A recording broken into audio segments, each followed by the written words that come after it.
موجود ہیں. کل ہماری بات پہنچی تھی کہ وہ انہ تعالی جد ربنا متخذ صاحبۃ ولا ولدا. سورہ صافات کی آیت نمبر 158 میں یہ کافروں کا قول خدا نے نقل کیا کتاب مجید میں. کافر کہتے تھے جعلوا بینہ وبین الجن نسبا. وہ کہتے تھے خدا اور جنوں کے درمیان رشتہ داری قائم ہے کہ خدا کی اولاد ہے خدا کی بیوی کے ساتھ اور خدا کی شریک حیات و قوم جن کی خاتون کو قرار دیتے. کافر. اسے قرآن نے بیان کیا ہے. لیکن اب مسئلہ ایک بہت اہم کہ پروردگار عالم اپنی شان کو بیان کرنے کے لیے سب سے بہترین سورہ اخلاص لم یلد ولم یولد ولم یکن لہ کفوا احد. جو آخری جملہ ہے کہ خدا کا کوئی ہمسر نہیں ہے. اور عام طور پر اردو زبان میں شریک حیات کو ہمسر کہا جاتا تھا. اب تو اہلیہ بھی نہیں کہا جاتا اور ہمسر بھی نہیں کہا جاتا. ہو سکتا ہے درد سر کہتے ہوں، الگ بات. لیکن بہرحال آپ کی بات نہیں ہو رہی، یہ تو کسی اور کی بات کر رہے ہیں. تو مسئلہ کہ خدا بند عالم نے کسی کو اختیار نہیں کیا صاحبتن ولا ولدا، نہ کسی کو بیوی بنایا نہ اس کی کوئی اولاد اس طرح سے. ہاں سب کے سب اس کی اولاد ہے، مگر کس بنیاد پر؟ ربوبیت کی بنیاد. فرزندان توحید، توحید کے بیٹے. السلام علیکم یا آل اللہ یا الفقراء عیال اللہ. جتنے تنگ دست سب اللہ کے عیال ہیں. آل کہیں، عیال کہیں، فرزندان کہیں، مگر یہ ربوبیت کے معنی کے اعتبار سے نہ کہ نسبیت کے معنی کے اعتبار سے. تو قوم جن کے وہ افراد جو مسلمان ہوئے اور قوم جن کے افراد مسلمان ہوئے، حالانکہ ان کے مسلمان ہونے کا بڑا مسئلہ یہ کہتے تھے اپنے رب کی شان بیان کرتے ہوئے اللہ اکبر وَأَنَّهُ كَانَ يَقُولُ صَحِيفُنَا عَلَى اللَّهِ شَطَطًا. کہتے تھے کہ ہمارا ایک سفیہ ہے. سفیہ کسے کہتے ہیں؟ سفیہ کہتے ہیں احمق کو، بے وقوف کو. مگر ہو سکتا ہے کوئی عالم بھی سفیہ ہو سکتا ہے کوئی عابد بھی سفیہ ہو. کیا مطلب قبلہ؟ احمق ہونا کسی کی ذاتی میراث تو نہیں ہے، کوئی بھی بیوقوف ہو سکتا ہے. اور علم حاصل کر لینے والا جب تک علم پر عمل نہ کرے وہ عقل مند نہیں ہوتا. اور قوم جن میں سے ایک مثال ہمارے سامنے موجود. اس کا اصل نام تو حارث تھا. پھر کبھی شیطان کا موضوع اٹھائیں گے، خاص شیطان کی فیملی لائف کے بارے میں بات کریں گے کہ شیطان کا اصل نام کیا تھا، اس کا لقب کیا تھا، اس کے باپ کا نام کیا تھا، اس کی ماں کا نام، وہ الگ موضوع ہے. زبان پہ جملہ اس لیے آ گیا کہ پوری بحث یہ ہے کہ خدا نے جن کو انسان سے پہلے بنایا اور انسانوں سے پہلے، حالانکہ انسان بہت قدیم آبادی ہے. بر روایت امام جعفر صادق علیہ السلام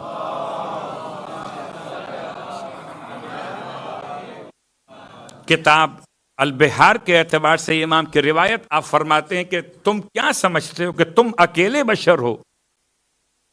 اللہ نے تم سے پہلے کسی بشر کو بنایا نہیں ہے.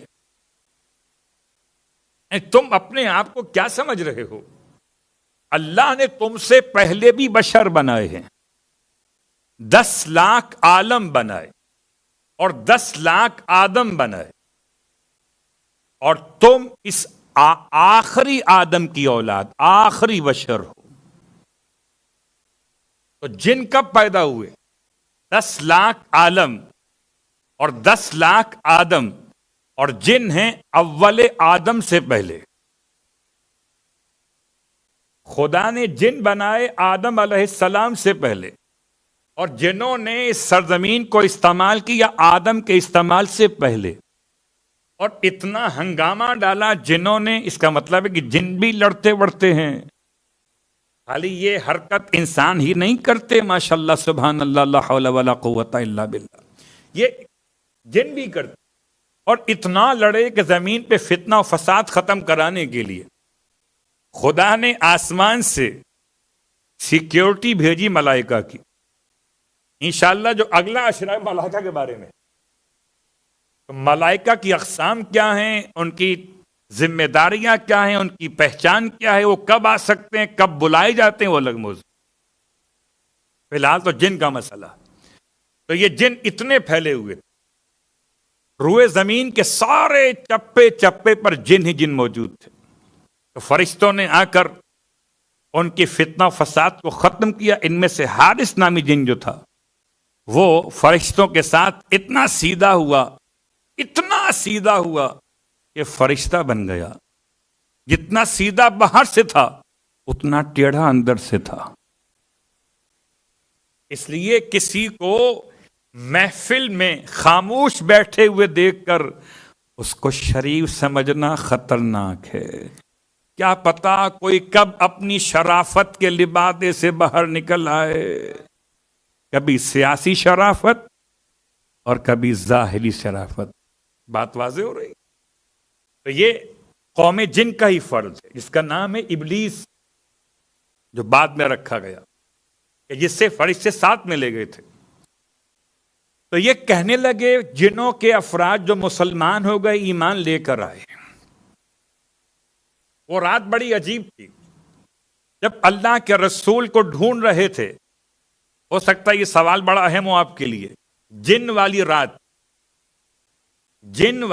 اللہ کے رسول ایک رات کے لیے غائب ہو گئے تھے اور سب کے سب ڈھونڈ رہے تھے اصحاب پیغمبر کہاں گئے. کہیں خبر نہ تھی پیغمبر کی. اور اس کے بعد جب ڈھونڈتے رات کے بعد صبح نمودار ہوئی تو پیغمبر کو ہرا کی جانب سے واپس آتے ہوئے دیکھا گیا. تو اصحاب ذی وقار جو آپ کے خالص اور مخلص تھے وہ رونے لگے. یا نبی اللہ آپ کہاں رہ گئے؟ ہم نے آپ کو بڑا تلاش کیا. تو آپ نے فرمایا مجھے جنوں کی دعوت پہ جانا پڑا تبلیغ دین کے لیے. تو رات بھر جنوں کے پاس رہے پیغمبر اور انہیں قرآن سناتے رہے پیغمبر. جن کہتے ہیں جو اسلام لے کر آ گئے، ایمان لے کر آ گئے، وہ کہتے ہیں کہ وَأَنَّهُ كَانَ يَقُولُ سَفِيهُنَا، ہم میں سے ایک بیوقوف وہ اللہ پر جھوٹ باندھتا، شتتا، اللہ پر وہ غلط الفاظ استعمال کرتا تھا، اللہ کے بارے میں غلط کہتا تھا. شیطان مردود کی طرف اشارہ. میں نے ابھی آپ سے کہا کہ صفی کا مطلب ہے ایسا عالم جو بے عمل ہو. شیطان عالم ہے، شیطان عابد بھی ہے. عابد خود خو جو اپنے ذات کو بلند کرنے کے لیے عبادت کرے، اسے عابد خود خو کہا جاتا ہے. اور یہ صفی ہو سکتا ہے. جو عالم اپنے علم پر عمل نہ کرے وہ صفی ہو سکتا ہے. تو آیت میں استعمال ہوا انه كان يقول سفيهنا على الله شططا، یہ اللہ پر جھوٹ باندھ رہے تھے. ہمارے میں سے ایک شخص، کون؟ ابلیس، اس کا نام تھا حارث. وَأَنَّا ظَنَنَّا أَن لَّن تَقُولَ الْإِنسَانُ وَالْجِنُّ عَلَى اللَّهِ كَذِبًا. وہ کہنے لگے ہم تو یہ گمان کر رہے تھے کہ کوئی انسان یا کوئی جن خدا پر کیا جھوٹ باندھے گا. اللہ اکبر. ایک سادہ مزاج جنوں کی بات ہو رہی ہے. جیسے سادہ مزاج انسان کتنی جلدی کسی کے بہکاوے میں آ جاتا. اگر کوئی یہ کہہ دے کہ یہ اللہ کی طرف سے ہے تو بیچارے اللہ کا نام سن کر ویسے ہی سر جھکا لیتے. تو قوم جن کے افراد بھی کہتے کہ ہم تو یہ گمان بھی نہیں کر سکتے تھے کہ بھلا کوئی خدا کے ساتھ جھوٹ بولے گا، کہ خدا کی اولاد ہے، خدا کی شریک حیات ہے. تو ہم تو یہ سمجھتے رہے، گمان اچھا کرتے رہے کہ کوئی جھوٹ بول سکتا ہے پیسے کے لیے، روٹی کے لیے، کپڑے کے لیے، مکان کے لیے. اللہ کے لیے جھوٹ کون بولے گا؟ اللہ اکبر. بہت غور کیجئے گا. یہ واقعاً ایک اچھا جملہ ہے قوم جن کا کہ ہم تو یہ سمجھ رہے تھے جو اللہ کی خبر دے رہے ہیں یہ غلط نہیں کہہ رہے ہوں گے. ہمیں کیا خبر تھی کہ یہ غلط کہہ رہے ہیں. اور اب ایک سوال، اور سوال کیا گیا مولا کائنات علی ابن ابی طالب علیہ الصلوۃ والسلام سے.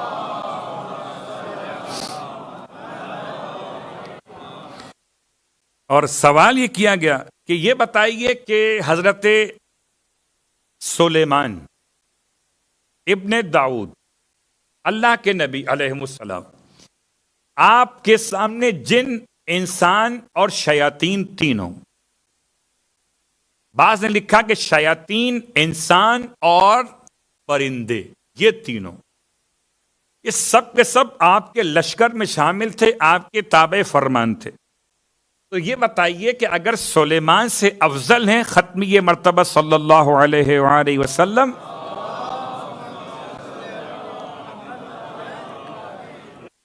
تو اللہ کے رسول کے اختیار میں آپ کے پاس جن وغیرہ ہیں کہ نہیں؟ جیسے جناب سلیمان کے لیے جن کام کرتے تھے، تو کیا ختمی مرتبت کے لیے بھی جن کام کرتے ہیں کہ نہیں کرتے؟ افضل تو وہی ہیں. اگر مفضول کے پاس جن ہو سکتے ہیں تو افضل کے پاس جن خادم ہیں کہ نہیں ہیں؟ امام نے اس یہودی کے سوال کے جواب میں ارشاد فرمایا بالکل ہیں، اور سلیمان کے مقابلے پر خدا نے افضل مقام دیا ہمارے حبیب کو. کیسے افضل مقام دیا؟ کہ ان کے پاس جو قوم جن کے افراد تھے ان میں سے کافر بھی تھے جو مجبوری میں خدمت کر رہے تھے، اور حبیب خدا کے پاس جو جن ہیں وہ اطاعت گزار بھی ہیں، اہل ایمان بھی ہیں. اور ان میں سے جنوں کے اشراف کے 9 عنوانات بیان کیے امام نے، اور یہ امام فرماتے ہیں کہ پروردگار نے مسخر کیا ختمی مرتبت کی نبوت کے لیے اشراف جن میں 9 سرداروں کو. ان سرداروں کے نام، ان میں سے ایک سردار ایسا ہے کہ جس کو نصیبین کا جن کہا جاتا ہے. بعض نے نصیبین پڑھا، بعض نے نصیبین پڑھا. ایک علاقہ ہے، غالباً عراق کا حصہ کہا جاتا تھا، وہاں کا رہنے والا جن پورے قبیلے کا سردار اور رئیس، اور یہ اطاعت گزار ختمی مرتبت. پھر امام فرماتے 8 ہیں بنی عمرو سے. بنی عمرو کون؟ عامر کی اولاد سے. عامر کون؟ الاحجہ منہم، جو احجہ کہلاتے تھے. ان میں سے پہلا نام، ان 9 ناموں کو امام نے بیان کیا یہودی کے سوال کے جواب میں. ایک ہے شضا، ایک ہے مزا، اور ایک ہے الحملکان، اور ایک ہے المرزبان، ایک ہے المعزمان، ایک ہے نزا، اور ایک ہے حازب، اور ایک ہے حزب. 8 ہوئے، اور 9ویں کا نام ہے امر. 9 نام امام نے بیان کیے کہ قوم جن کے اشراف، پورے قوم جن، جتنے جن خدا نے بنائے ان سب میں افراد بلند تر جو ہیں، ان میں نام دیے کہ جن کو خدا نے مسخر کیا ختم یہ مرتبہ صلی اللہ علیہ وآلہ وسلم کے.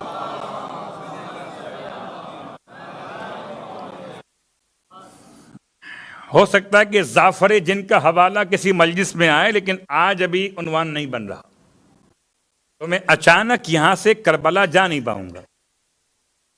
یہ تو مولا سے یہودی کا سوال تھا، اور مولا نے ان کے نام بیان کیے، اور پھر قرآن کا حوالہ. یہ بات قرآن میں کہاں لکھی ہوئی ہے؟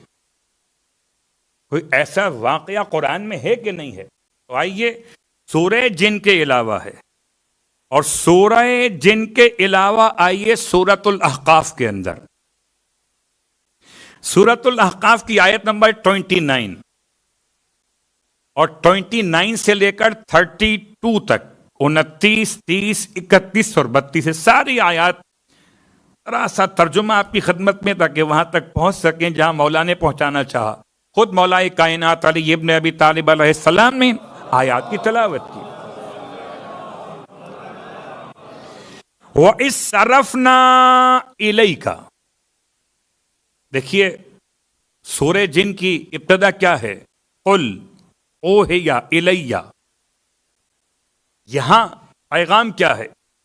وَإِذْ صَرَفْنَا، اور ہم نے، یاد کرو اس وقت کو، موڑ دیا ہم نے، صرفنا موڑ دیا ہم نے، الیکا تیری طرف اے حبیب، کس کو موڑ دیا؟ نفرن من الجن، جنوں کے ایک گروہ کو۔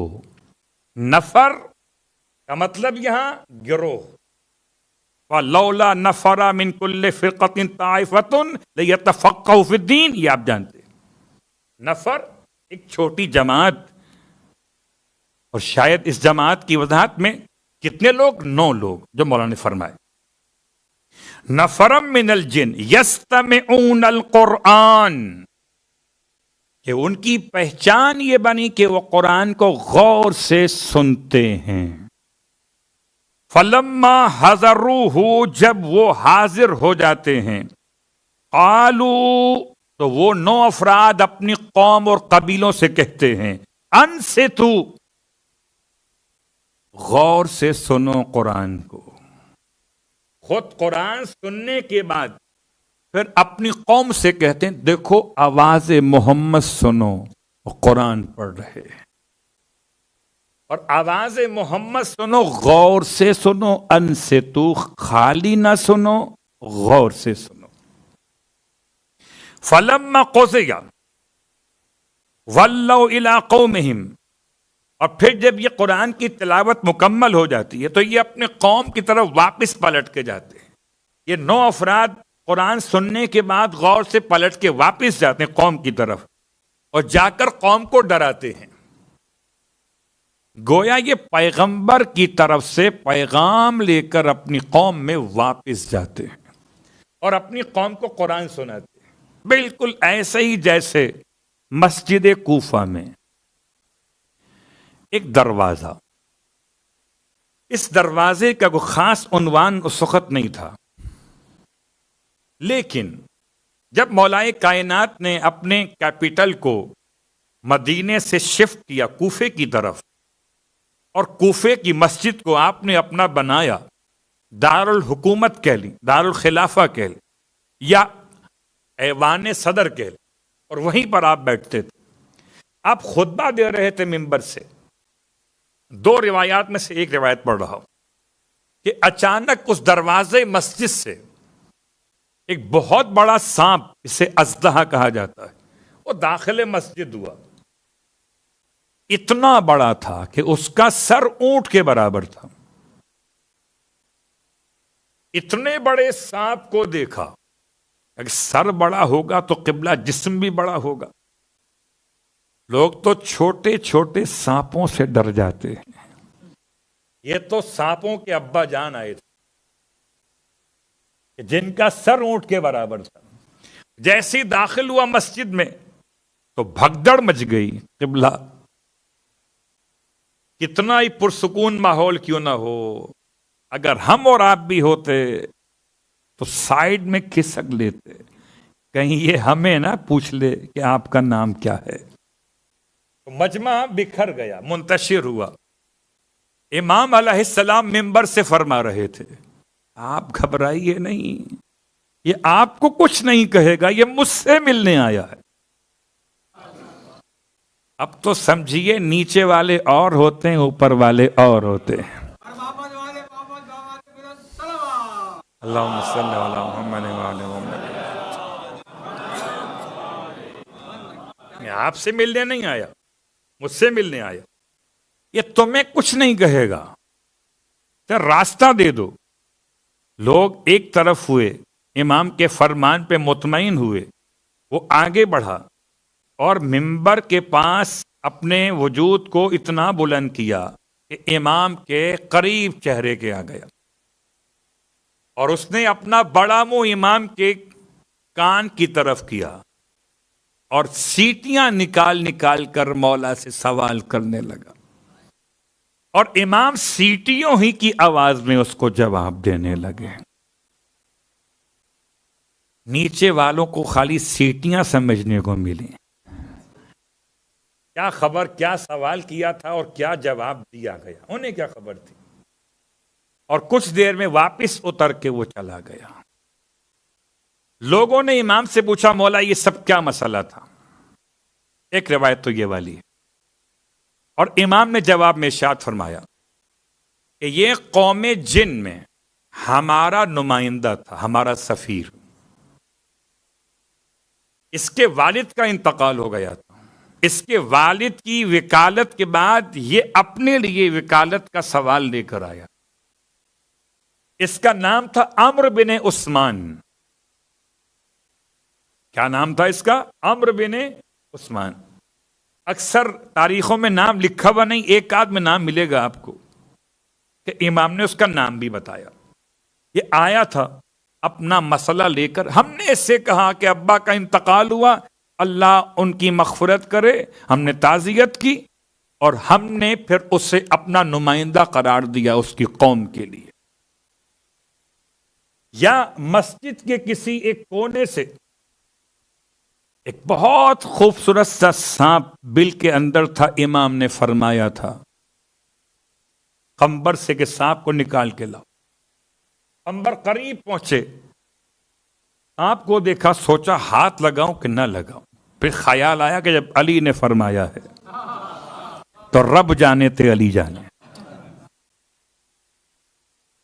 سانپ کو پکڑا اور جیسے ہی سانپ کو پکڑ کے بل سے باہر نکالا، وہ ان کے ہاتھ سے سلپ ہوا، نکل کے امام کے قریب آ گیا. تو یہ واقعہ اس طرح پیش آیا کہ بل سے نکالا گیا یا دروازے سے آیا. تو دروازے کو لوگوں نے اتنا مشہور کیا کہ اس کو ہی کہنے لگے باب الثعبان، ازدہے والا دروازہ.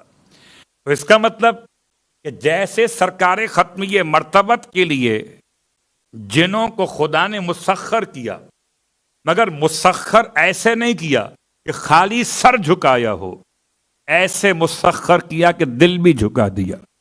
فرق یہ ہے کہ سلیمان کے لشکر میں سر جھکانے والے تھے، محمد کے لشکر میں دل جھکانے والے. یہ سورہ احقاف کی آیتوں کا ترجمہ کر رہا تھا. جب پلٹ کے آئے قوم کی طرف تو انہیں انذار کیا، خدا کے طرف سے ڈرانے کا حق ادا کیا. قالوا یا قومنا، پھر وہ اپنی قوم سے کہنے لگے، جن حضرات. اب کیا کریں، اردو میں جن کا مطلب ایک اور لفظ بھی، بھائی جن جن سے بات ہو رہی ہے وہ جاگتے رہیں. صلوات پڑھیں محمد والے. کیا کریں،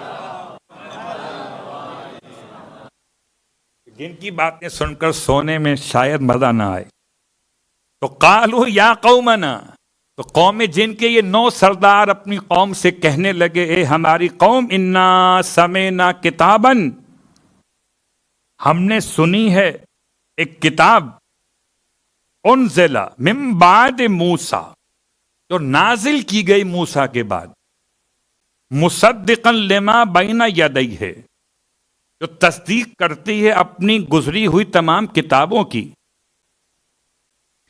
چونکہ قوم جن کے لوگ اسلام لاتے رہے ہر انبیاء کے زمانے میں، مسلمان بھی ہوتے تھے، کافر بھی ہوتے تھے.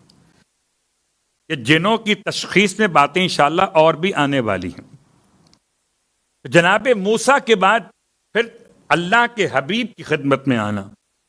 یہدی الی الحق، ایسی کتاب ہے جو ہدایت کرتی ہے حق کی طرف. وَإِلَىٰ طَرِيقٍ مستقیم، اور ہدایت کرتی ہے راہ مستقیم کی طرف. یا قومنا، یہ سارے الفاظ جنوں کے ہیں، جن جن سے کہہ رہے ہیں اور سن رہے ہیں انسان. جن جن سے کیا کہہ رہے ہیں؟ یا قومنا اجیبوا داعی اللہ، اے ہماری قوم اجیبو، لبیک کہو، جواب دو، داعی اللہ، اللہ کی طرف بلانے والے پر. کس کو جواب دو؟ داعی اللہ، جو بلاتا ہے اللہ کی طرف. خدا سب کو نصیب کرے کربلا معلیٰ کی زیارت انشاءاللہ. اور جب کبھی جائیے کربلا معلیٰ، شیخ جعفر شوستری علیہ الرحمہ نے کتاب خصائص حسینیہ میں جو کرامات لکھی ابا عبداللہ کے زائرین کے اعتبار سے روایات کی روشنی میں، ان میں سے ایک ذمہ داری یہ بھی لکھی کہ جو کربلا جائے وہ 7 مرتبہ امام کو لبیک کہے، کیونکہ امام نے 7 مرتبہ ہی پکارا تھا. مگر الفاظ کیا تھے امام کے اور آپ کے الفاظ کیا ہوں گے؟ امام کے الفاظ حل من ناصر، حل من مغیث، حل من ذابن، اس طرح کے الفاظ تھے. 3 جملے تو معروف ہیں، ہو سکتا ہے ان کی تکرار ہو. ناصر، مغیث اور ذاب. ناصر مددگار، مغیث فریاد رس، ذاب حرم کی حفاظت کرنے والا، حرم سے دشمنوں کو دور کرنے والا. تو 3 جملے استعمال ہوئے، ہو سکتا ہے اس کی تکرار 7 مرتبہ ہوئی. تو شیخ جعفر لکھتے ہیں اپنی اس کتاب میں کہ جو کربلا جائے امام کو 7 مرتبہ جواب دے، لبیک یا داعی اللہ، لبیک یا داعی اللہ، وہی الفاظ قرآن مجید. تو داعی اللہ یا ختمی مرتبت کو کہاں گیا؟ یا مولائے کائنات کو، یا اہل بیت اطہار علیہم الصلاۃ والسلام کو. یا قومنا اجیبوا داعی اللہ وآمنوا بہ، خالی جواب نہ دو بلکہ ایمان بھی لاؤ. اگر جواب اور ایمان دونوں لے کر آ گئے، جواب دیا اور ایمان لائے، تو یاد رکھو یغفر لکم من ذنوبکم، اس کا مطلب جنوں میں بھی گناہ کا تصور ہے، خدا تمہارے گناہوں کو بخش دے گا. اگر جنوں میں گناہ کا تصور نہ ہوتا تو یہ گناہوں کی مغفرت کا عنوان یہاں پر موجود نہ ہوتا. جیسے انسان گناہ کرتے ہیں ایسے جن بھی گناہ کرتے ہیں.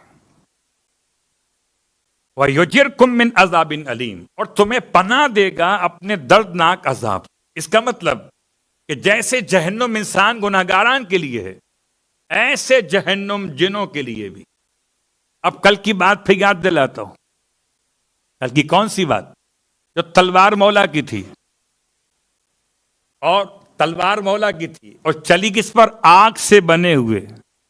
حالانکہ تلوار لوہے کی اگر ہو اور اس سے آگ میں ڈالا جائے پگھل جائے. یہ کون سی تلوار ہے؟ جب یہ سمجھ میں آ جائے تو امام زمانہ کی تلوار سمجھ میں آ جائے. ذوالفقار جنوں پہ چلی، جن تو آگ سے بنے ہوئے، تو جن کیا تلوار سے کٹتے، ہونا تو چاہیے تک تلوار پگھل جاتی، لیکن تلوار نہیں پگھلی، جن اپنے انجام کو پہنچ گئے. اب روایت جو امام کی ہم پڑھ رہے تھے اس کو مکمل کریں گے مگر آیات کے ترجمے کے ساتھ. وَمَن لَا يُجِبْ دَاعِيَ اللَّهِ، اور جو اللہ کی پکار پہ جواب نہ دے. یا قومنا اجیبو، پہلی بات تو یہ کہ اے ہماری قوم جواب دو اللہ کی طرف بلانے والے کو، سوری اللہ کو نہیں، اللہ کی طرف بلانے والے کو. پھر کہا جو جواب نہ دے، وَمَن لَا يُجِبْ دَاعِيَ اللَّهِ فَلَيْسَ بِمُعْجِزٍ فِي الْأَرْضِ، وہ خدا کو زمین میں عاجز نہیں کر سکتا. ایسا نہیں ہے کہ کوئی جن خدا کو عاجز کر دے. یہاں سے وہاں دوڑ جاتا ہے، وہاں سے وہاں دوڑ جاتا ہے، وہاں سے وہاں دوڑ جاتا ہے، اللہ کہاں پکڑے گا اسے؟ آئیے اس کا جواب چاہیے سورہ مبارکہ رحمان پڑھیے، آیت نمبر 31، سنفرغ لکم ایھا الثقلان فبأی آلاء ربکما تکذبان یا معشر الجن والانس ان استطعتم ان تنفذوا من اقطار السماوات والارض لا تنفذون الا بالسلطان۔ آیت نمبر 33، 31، 32، 33۔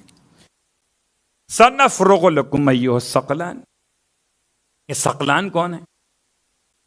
ایک جن، ایک انسان۔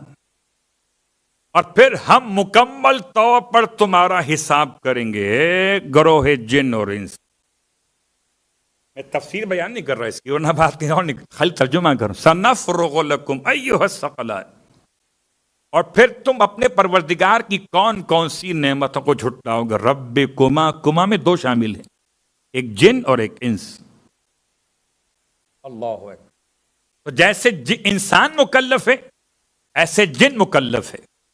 جیسے انسان تقلید کرتا ہے مرجع کی، ایسے جن بھی تقلید کرتا ہے مرجع کی، مکلف ہے۔ اور ہر مکلف زمانہ غیبت امام زمان میں یا مجتہد ہے یا محتاج ہے یا مقلد، چاہے وہ انسان ہو یا جن۔ اور چونکہ یہ بات کل آ چکی کہ کیا جنوں میں سے کوئی مرجع ہوتا ہے یا مرجع انسانوں میں سے؟ تو میں آپ سے پوچھتا ہوں، بتائیے، امام زمانہ علیہ السلام کے نائبین خصوصی 4 تھے، چاروں انسان تھے کہ جن؟ ممکن 2 انسان ہوں، صلوات پڑھے محمد والے محمد۔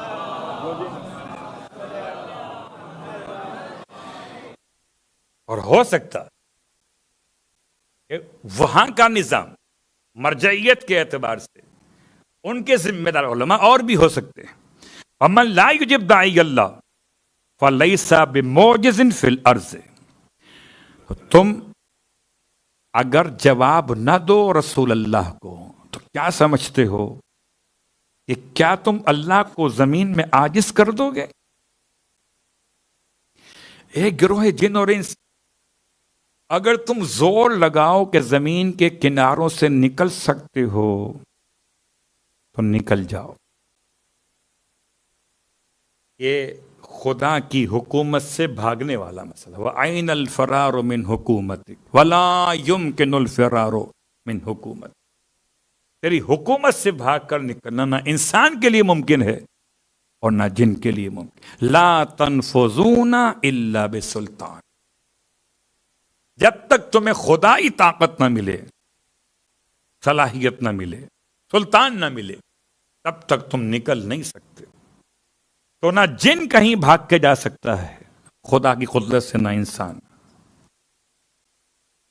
وَلَيْسَ لَهُ مِن دُونِهِ أَوْلِيَاءُ أُولَٰئِكَ فِي ضَلَالٍ مُبِينٍ۔ اور یاد رکھو اللہ کے سوا پھر کوئی تمہارا ولی نہیں ہوگا، اور اگر اللہ کو چھوڑ کر تم نے کسی اور کا دامن تھام لیا تو پھر گمراہی میں، ایسی گمراہی میں جو کھلی گمراہی ہوگی، پڑ جاؤ گے۔ سورہ احقاف آیت نمبر 29 سے آیت نمبر 32 تک، 29 سے 32 تک۔ آج کی حد تک بات روکتے ہیں کہ وقت ہمارے ہاتھ سے نکل چکا، باقی باتیں انشاءاللہ کل۔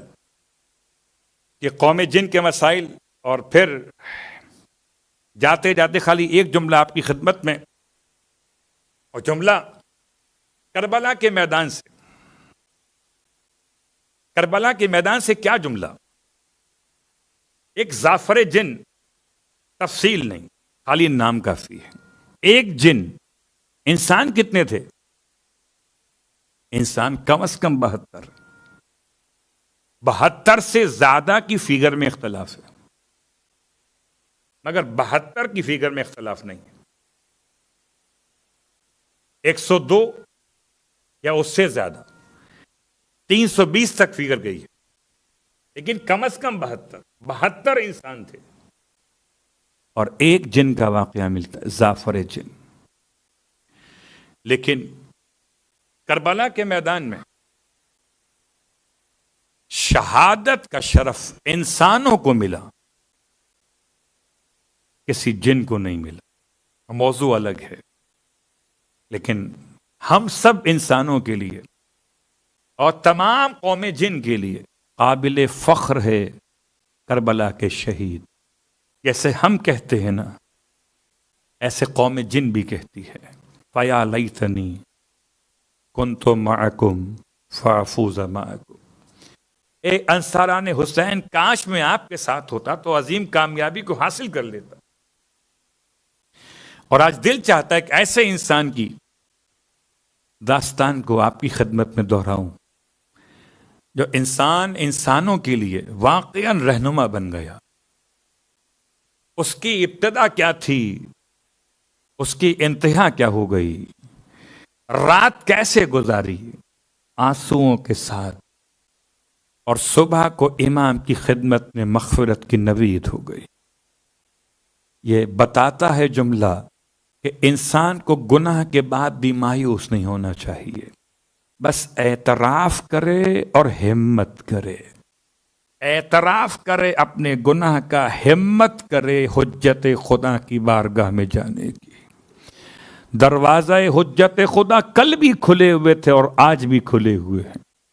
انسان حر بننا سیکھ جائے، آج کے حسین کو بھی اٹھانا آتا ہے، کوئی حر تو بنے۔ رات بھر حر کی آنکھوں سے نیند کوسوں دور تھی، صرف سوتا ہی نہ تھا بلکہ اس پر نہ کھاتا تھا نہ پیتا تھا۔ جب بیٹے نے پوچھا، بیٹے کا نام علی لکھا، بعض مورخین نے، بعض نے لکھا نام تھا بکیر، بشیر کے وزن پر، تو پوچھا بیٹے نے باپ سے، بابا کیا پریشانی ہے، تو ٹہلے جا رہا ہے، نہ کھاتا ہے نہ پیتا ہے۔ اگر یہ جنگ کی تجھے کیفیت تاری ہے تو یہ 72 پیاسے ہیں، ہمارے پاس تو لشکر بڑا ہے، وہ پیاسے ہیں، ہم پانی پیے ہوئے افراد ہیں۔ حر نے عجیب جملہ کہا، حر کہتا ہے، حالانکہ بیٹا بھی ساتھ ساتھ ہے، ایک خیمے کے اندر ہے۔ حر کہتا ہے بیٹے سے، بیٹا تیرے کانوں میں بچوں کی آواز نہیں آتی؟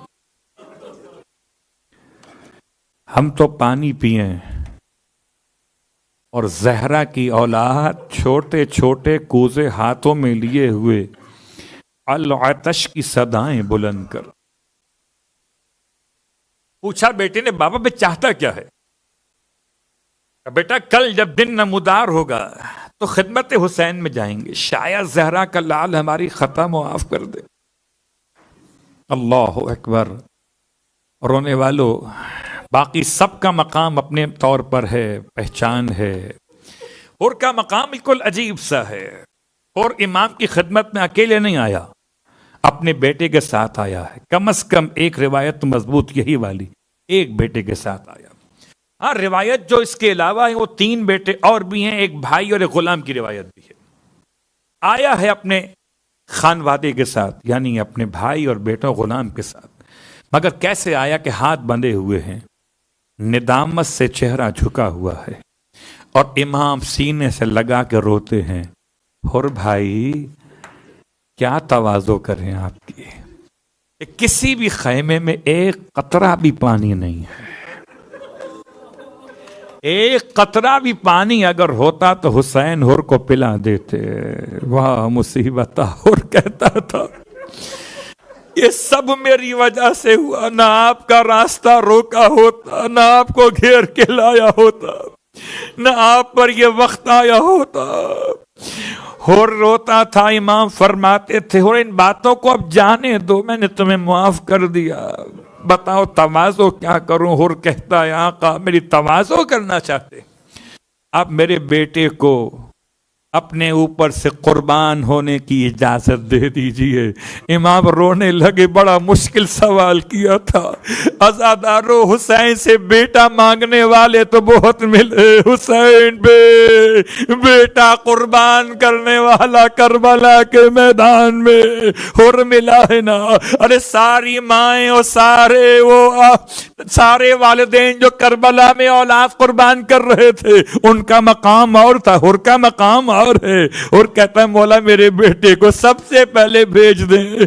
امام نے فرمایا اور کیسی باتیں کر رہے ہو، کیا کوئی اپنے مہمان کے بیٹے کو بھی مرنے کے لیے بھیج سکتا ہے؟ اسی لیے جب حر نے مجبور کیا اور حر کا جوان امام پہ قربان ہوا، زمین پہ گرتے ہوئے آواز دی بابا سلام، مولا سلام، بابا جلدی آؤ کہ سر کاٹنے کی تیاری ہے۔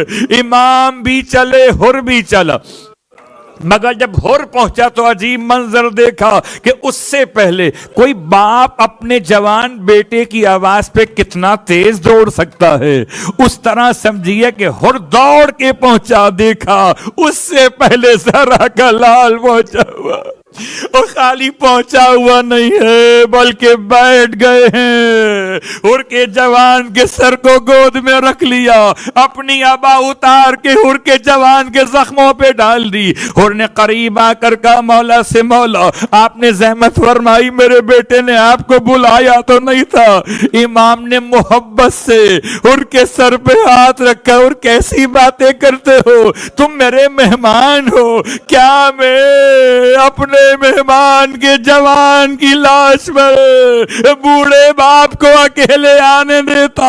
میں کہوں گا ہاتھوں کو جوڑ کے مولا آپ بھی تو کسی کے مہمان تھے، ارے